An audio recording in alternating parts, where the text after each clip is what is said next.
Bienvenidas y bienvenidos una semana más a Tierra de Fuego y por supuesto un cariñoso saludo a todos los oyentes y seguidores de Radio del Pueblo AM830 y a todos los seguidores también de Cenizas de Babilonia en la diáspora española. Hoy vamos a hablar de la crisis de la COVID-19, cómo ha pasado de esa crisis al olvido voluntario. 5 años no son nada, 5 años son toda una vida. Este es el tiempo que ha pasado desde que vivimos la crisis sanitaria mundial más importante en 100 años. Palabras como PCR, distanciamiento social, coronavirus, confinamiento, cuarentena, mascarillas, gel hidroalcohólico, etcétera, etcétera, se volvieron habituales en nuestro vocabulario. Todos los países fueron golpeados más tarde o más temprano por la furia homicida de la enfermedad. En Argentina se contabilizaron oficialmente más de 130.000 muertos por coronavirus. En Chile, más de 62.000 muertes. Y las casi 300.000 muertes en México, oficialmente, como ya digo. Desde la distancia temporal y física, mandamos un abrazo a todas las personas que sufrieron esta crisis y muy especialmente a las que perdieron a un ser querido o que todavía arrastran secuelas.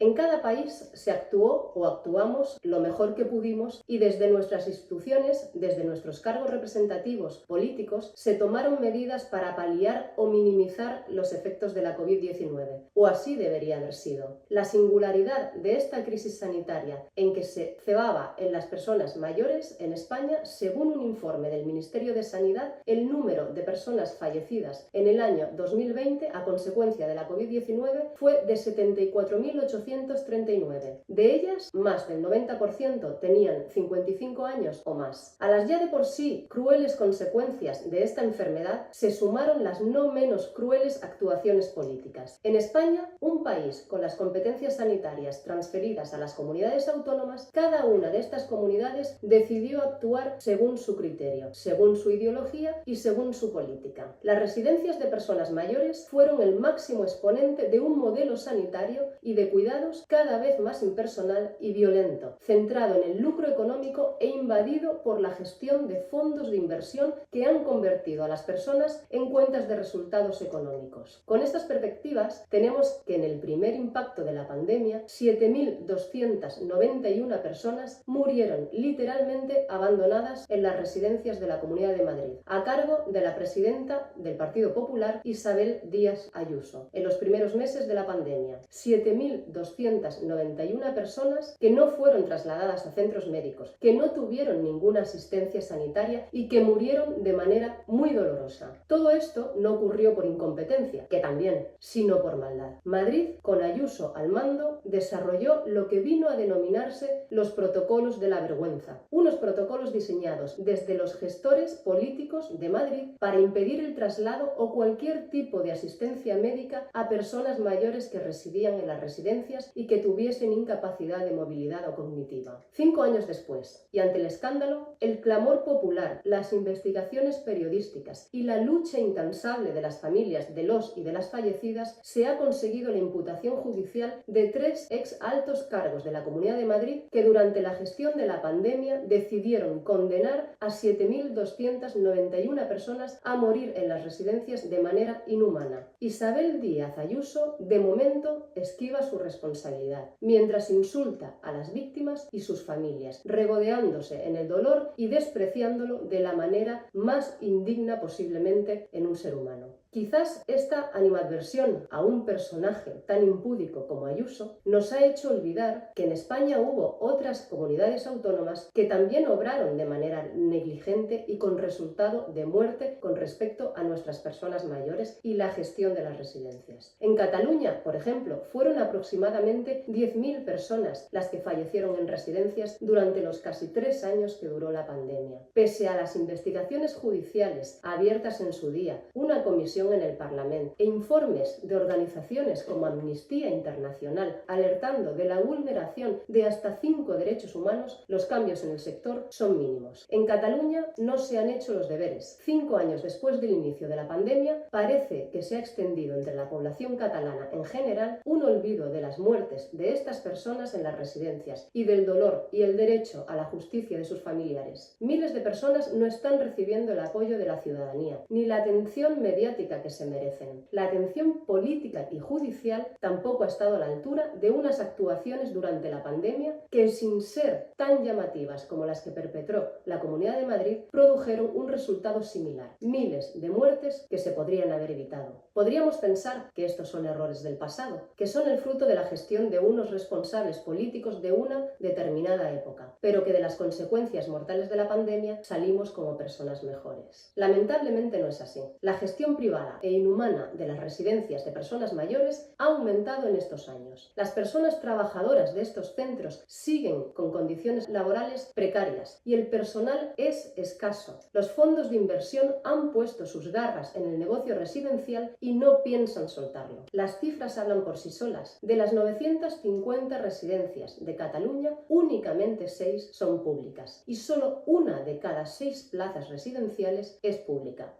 Manuel Rico, en su investigación sobre las muertes por la COVID-19 en las residencias, demostró con datos empíricos que el modelo de gestión residencial fue crucial a la hora de salvar vidas o dejar que las personas muriesen. Como sociedad tenemos una responsabilidad. La primera es verdad, justicia y reparación para todas las víctimas de las residencias. Y la siguiente es trabajar para construir un modelo residencial centrado en las personas, en su bienestar y en su cuidado. Debemos acabar con el negocio inhumano y eso solo lo conseguiremos con unidad y con responsabilidad a la hora de elegir a quienes nos representan en las instituciones públicas. Muchas gracias y hasta la próxima.